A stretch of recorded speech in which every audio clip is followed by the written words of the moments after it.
Just wanted to start off by apologizing for not having an episode of Minor League News and Brews.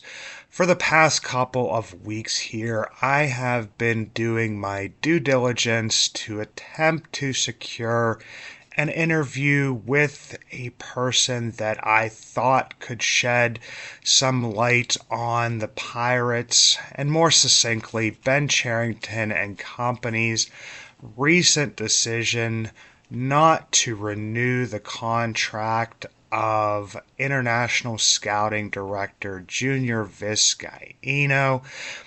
It's been said out there it's been the firing of Junior Vizcaino, and I guess it would just be kind of splitting hairs by saying, not renewing the contract versus firing, because in the end, the result is the same. Junior Vizcaino is no longer with the organization.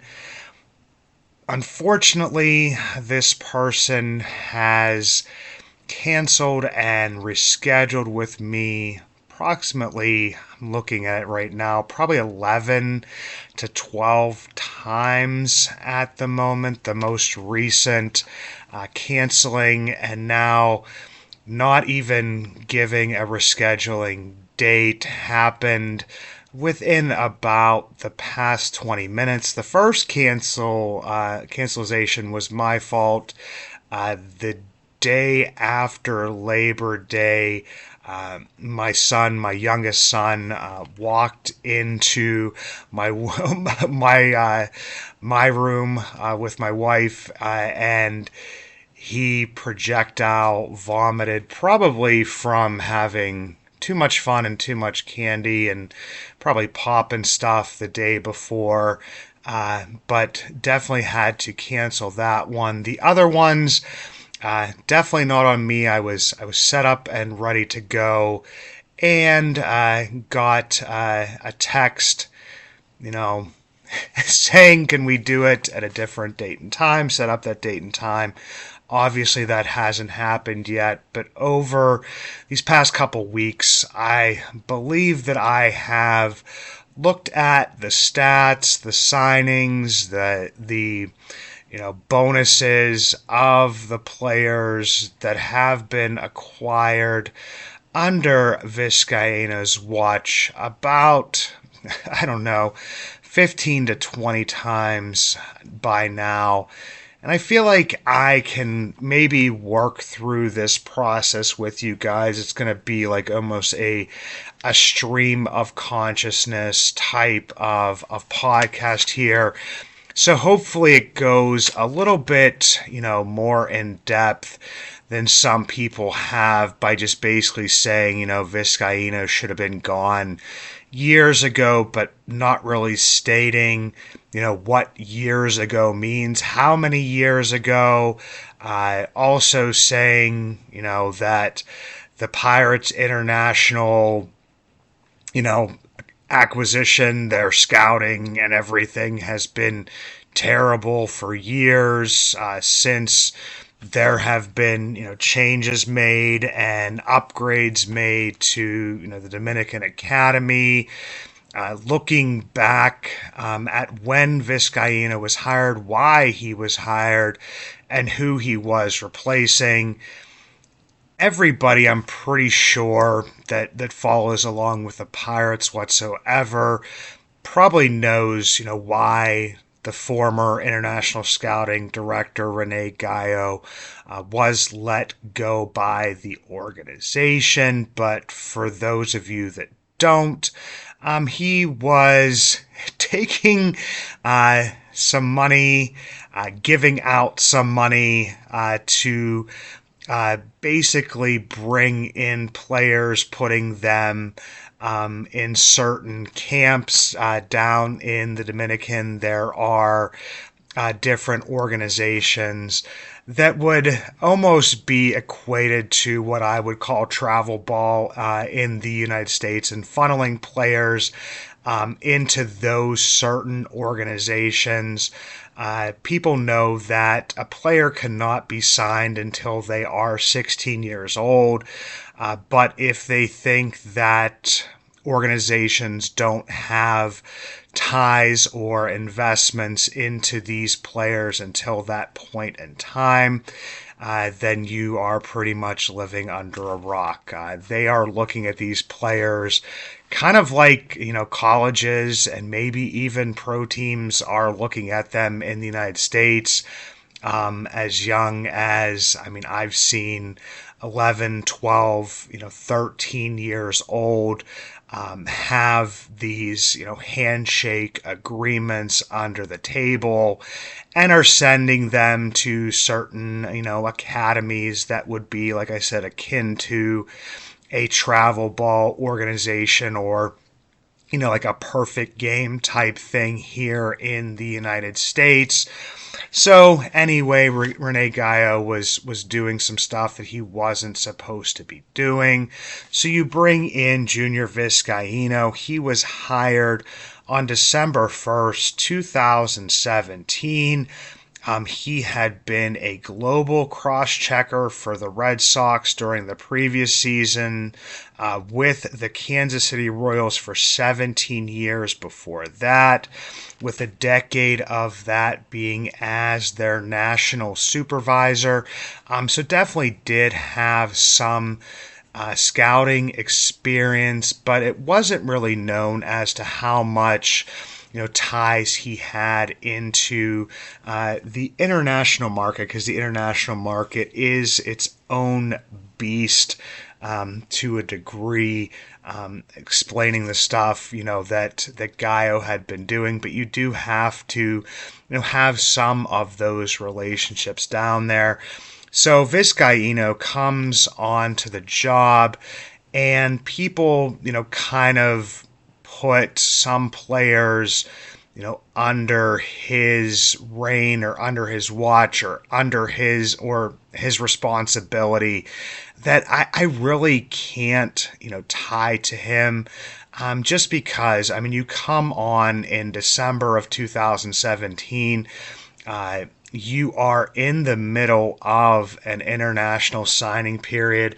So, like I said before, these relationships had been built up, probably for years. The ties to certain, signings that were going to happen had been put in place prior to Vizcaino starting on the job. So, you're making these signings in, December of 2017 when Vizcaino was hired, the signings, into the late winter, early spring of 2018.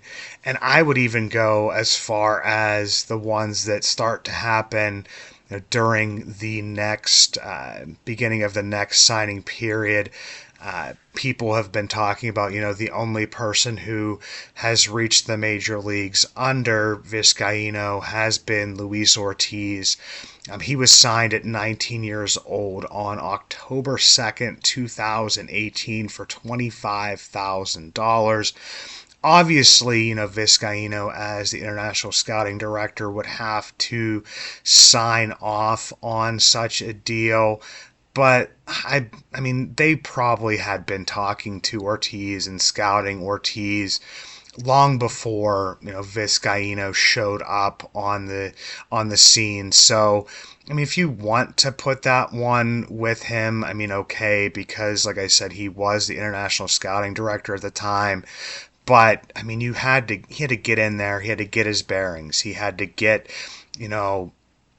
some relationships. He had to look over all of the information that was being provided to him by the scouts across the globe. It's not just the Dominican Republic. I know it's the, Dominican Academy, but it's not like, the Dominican players are the only ones that show up at that academy. The Pirates are drafting players from all over the world. So, he had to, really evaluate, get his bearings. But if you start to look at where I would say his he really got to put his stamp on, the international signings would be, during the 2019 to 2020 international signing period. And this is where I believe there was the first one that you could look at where maybe, you know, if you're evaluating his job and his performance, that Ben Cherington could maybe say, okay, we're giving you a chance to, prove your worth, even though Cherington wasn't there at that point in time. But it's like, okay, well, who did you sign? And, how are they performing in the minor leagues now? Are they still in the minor leagues? Are they still with the organization? His biggest signing during that period, he was given some accolades for it at the time as the period opened on July 2nd, 2019. The Pirates signed Christopher Cruz, the number 20 prospect, to $850,000. The largest bonus at the time. Pirates weren't well known for giving big bonuses. They were kind of more of an organization that was, quantity over quality. But Christopher Cruz did not have the best minor league career. 31 games, 70 innings pitched, a 7.71 ERA, a 1.90 whip. No longer with the organization. That's not really how you would want to start off, your career, or, maybe people that you had been talking to and working on trying to get this player signed. Also that day, they also signed Sung-Chae Chang, who is now 23 years old, added to the 40-man during this past offseason after having a stellar, start to the season in Greensboro. He slashed 308, 406, 575, 9 home runs. Basically, was tearing the cover off the ball. 12 doubles, 9 triples, 47 Ks, 35 base on balls. Have talked about him a lot in previous episodes and his ability to control the zone. Went up to Altoona, struggled with the promotion. 251, 304, 352 slash line, 4 home runs, 11 doubles, 1 triple, struck out a decent amount, 53 times, 17 walks, but was looking for him to bounce back. A lot of players, when they jump levels in the middle of the season, may not hit the ground running, but had an extremely disappointing season in Altoona this year. Slash 211, 315, 336, 11 home runs, 17 doubles, no triples, and then the highest K rate of his career, 23.4%. Definitely out of the ordinary for Chang. So you got 2 strikes against you right there. Moving on to, later on in that international signing period, after Ben Cherington had arrived, had acquired some additional international bonus pool space, signed 16-year-old, now 21-year-old Solomon McGuire for $594,000. He's been in the Pirates minor league system for 4 seasons now and has only accumulated 380 plate appearances. And obviously, Vizcaino couldn't have known the struggles that he would have with injuries. But, you still have to judge, what has been put on paper. 380 plate appearances, slashing 186, 300, 311, and 8 home runs, with 6 of those home runs coming this year. Obviously hasn't developed anywhere near to where people were excited by the signing, including myself at the time, because it looked like the Pirates under Ben Cherington, under Vizcaino, were expanding beyond where they had normally been signing international free agents from. Also, at the beginning of the next signing period, I should say, like during that next signing period, signed Po Yu Chen on October 7th, 2020, $1.25 million. Chen will be turning 23 years old in October. Did have a fairly strong finish to the season, or I guess it would be middle to finish of the season there in Altoona. A lot better than some people maybe expected him to, just because his numbers weren't very eye-popping in previous seasons in Bradenton and in Greensboro. Finished the season 134 innings pitched, a 4.03 ERA, a 1.291 whip. He got 96 Ks, not really a strikeout machine whatsoever, 43 base on balls. So I don't really see that one as a positive or a negative towards Vizcaino, but one that kind of really sticks out to me here. So you have Cruz as a whiff, you have Solomon McGuire as a whiff at this point in time. I mean, still 21 years old, not a lot of, stats that he's put together during that point in time. But, I mean, looking like a whiff at this point in time. And it's another one that's not a solid whiff at the moment, but seeing a player, take a step back. And that is Shailen Polanco. He is going to turn 21 on February 6th of next year, 2025. At the time of his signing back in January of 2021, he was seen as the 11th best international prospect by MLB Pipeline, number 8 on Baseball America.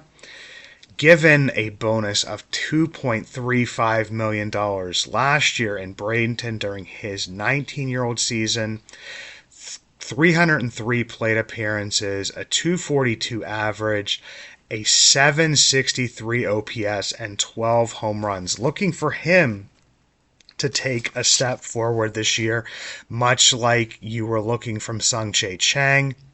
What happened is, repeats the season. It's not a bad thing to repeat the season, especially at that age. But back in Bradenton again, 432 plate appearances, a 191 average, so, 50 points lower, a 623 OPS, 140 points lower, and 11 home runs. He had an extra 130 almost 130 plate appearances to show a little bit more power. Doesn't bode well for Junior Vizcaino.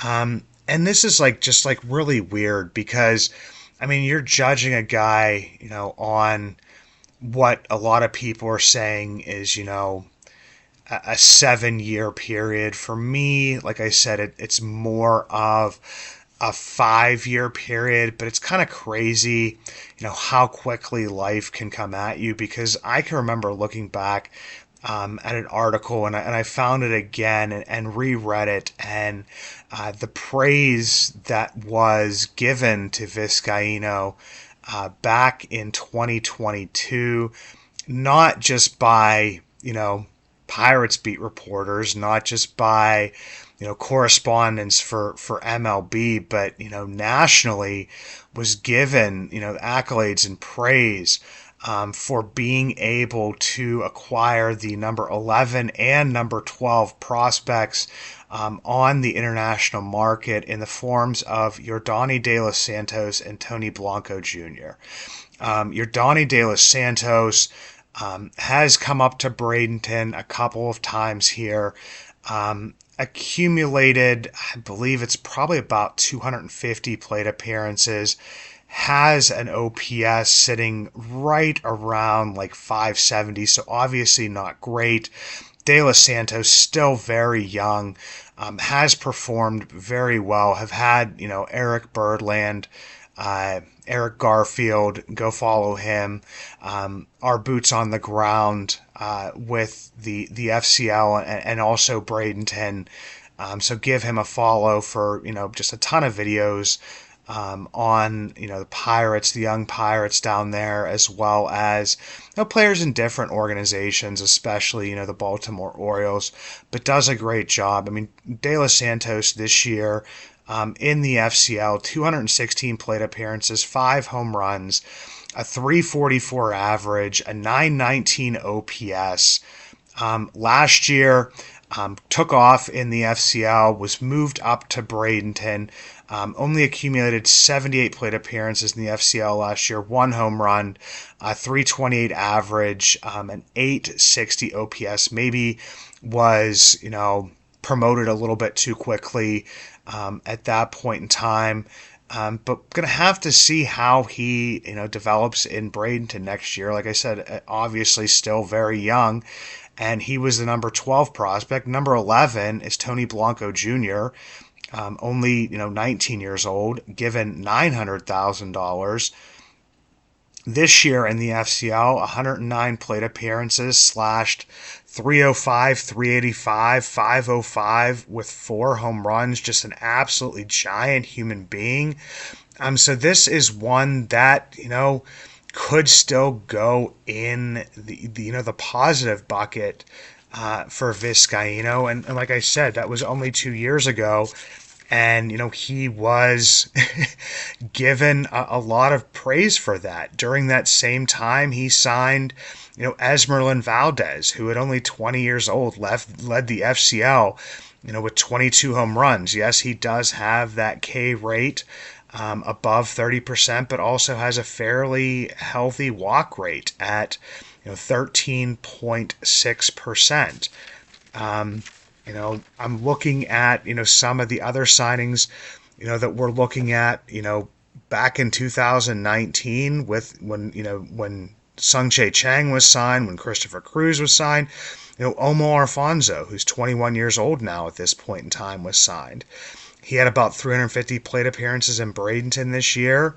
He had 8 home runs, 24 extra base hits, K'd 26% of the time, walked 12% of the time, slash 253, 353, 388 for a catcher within the organization who is also, a fairly good defensive catcher as well. Got promoted to Greensboro, and I know a lot of people were seeing the videos out there of his 5 home runs, and kept the K rate, pretty steady at 25.8%. And the walk rate went up. And I know it's a very small sample size, but, hit fairly well in Greensboro. So, that's still, another, possible, positive coin in the bucket for Junior Vizcaino, and one that we haven't seen the end of yet. And I look ahead, even the signings that he made in 2022 and 2023. Very young, Axial Plaz. He's hit 15 home runs at 18 years old. He was 19 on August 12th, as the season was wrapping up. His average wasn't the greatest at 207. OPS was fairly solid at 741, but once again, only 18 years old in low A. So, I mean, that's another one you kind of have to wait and see on. In October of 2023, another guy in the FCL this year, and Carlos Cairo, 19 years old, 153 plate appearances, 305, 410, 443. So, I mean, that's where it's just like, I mean, I think that a lot of people are saying, like I said, people are saying it's been years that this should have happened, and he's only had this one success. But looking at Luis Ortiz is that, even though I believe that maybe I don't really put that on Vizcaino, so he doesn't really get credit for that one either, and I don't really put faults on anything that was signed in December of 2017 and 2018. Just in my mind, it's kind of the way that I go. And, we haven't seen, what will happen with these young kids. I mean, everyone will talk about, getting the Ugandan in David Matoma and what he did in the FCL this year in his 22 innings pitched. 1.09 whip, a 0.82 ERA. So yeah, I mean, that's where it's just like, I think that people were frustrated that we don't have a lot of those. We don't have those international superstars at this point in time. The only person that we're seeing, is Luis Ortiz, but then also not, looking into, the players that, could have had this, impact to be able to, and the negative impact to be able to, move, on from Vizcaino. Like I said, I mentioned Cruz, mentioned Solomon McGuire, also mentioned, who else did I mention here? Sorry about this. It's like a stream of consciousness, guys. I told you about that. As well, but looking at, a few of those players, the Shailene Polanco taking a step back. And then the other one is, I mean, it might have just been the straw that it broke the camel's back. And it's an extremely small sample size for a very young player, but in, January of this year, the Pirates signed who was seen as the number 12 prospect by Baseball America, and Baseball America, that was based on, the signing bonuses and how much a player was expected to get. 38th by MLB Pipeline, given a $2 million signing bonus. Braylon Brazoban, 17 years old, 170 plate appearances, a 155 average, a 485 OPS, 0 home runs, 61 Ks, 22 base on balls. And I mean, I know a lot of people will say, well, this is his first time in professional ball. Well, I mean, we've basically seen players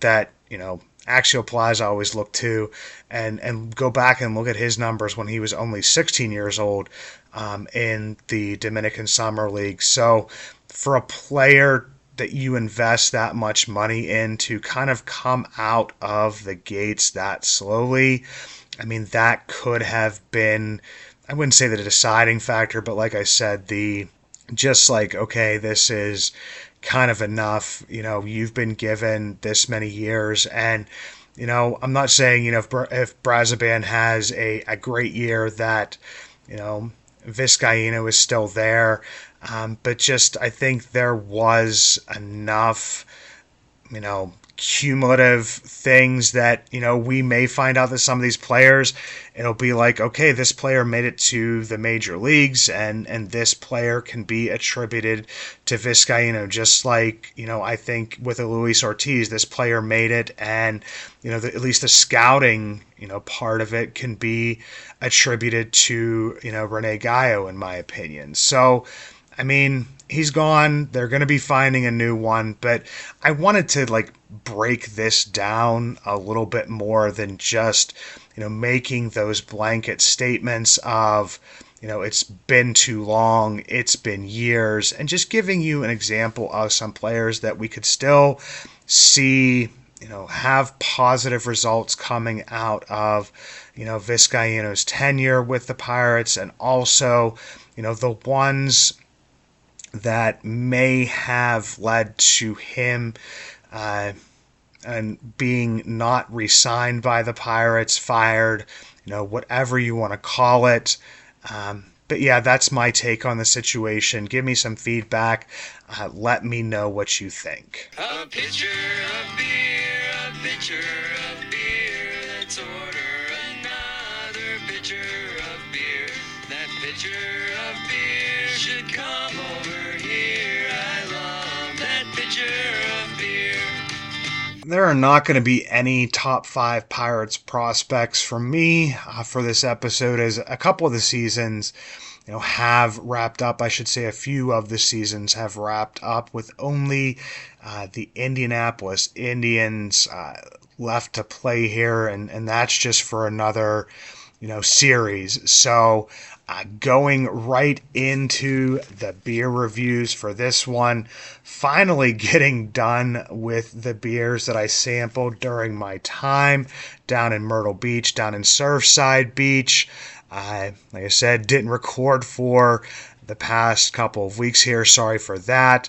I will have, another episode, I promise, coming next week with some beer reviews of one beer I picked up on the way home from work on a whim, a beer that my wife brought back from a time in, I guess it would be southwestern New York, and then just got back from Hershey Park with the family. I let the kids hang out at the pool a little bit after spending the day at the park. And sampled some local beers with the wife. But without further ado, let's wrap up the trip to Surfside, South Carolina. This would all be from Grand Strand Brewing Company.